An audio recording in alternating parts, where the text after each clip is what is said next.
রেসিপিটা যদি কেউ জানতে চাও তো কমেন্ট করে বলবে। হ্যাঁ, এটা হচ্ছে থানকুনি পাতার বড়া। থানকুনি পাতা আছে এর মধ্যে, আরও অনেক কিছু আছে। এই বড়াটা খেতে খুব টেস্টি লাগবে। এই বর্ষার দিনে চা দিয়ে খাও বা মুড়ি দিয়ে খাও, ভাত দিয়ে, গরম ভাতের সঙ্গে। আর এখানে চিনিটা চালিয়ে দিচ্ছি।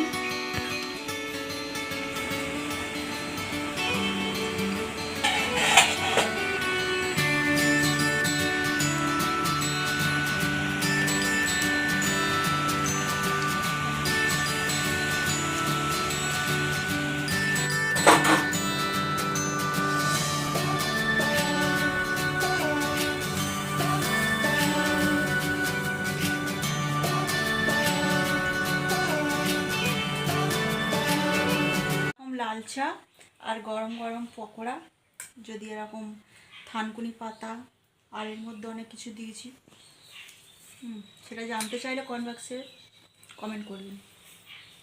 তো এরকম যদি খেতে চান মুচমুচে পকোড়া আর লাল চার সঙ্গে খুবই ভালো লাগবে এই বৃষ্টির দিনে।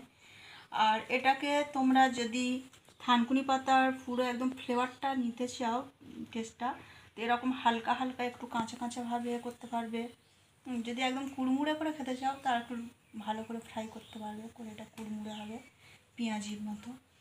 আর এটা এরকম করে অনেকে থানকুনি পাতার বেশি ফ্রাই করা খায় না, তার জন্য হালকা পাতলা এরকম ভেজে নিতে পারো, এর ফ্লেভারটা খুব সুন্দর পাবে। অনেক কিছু দেয়া আছে, যদি জানতে চাও কমেন্ট বক্সে কমেন্ট করবে।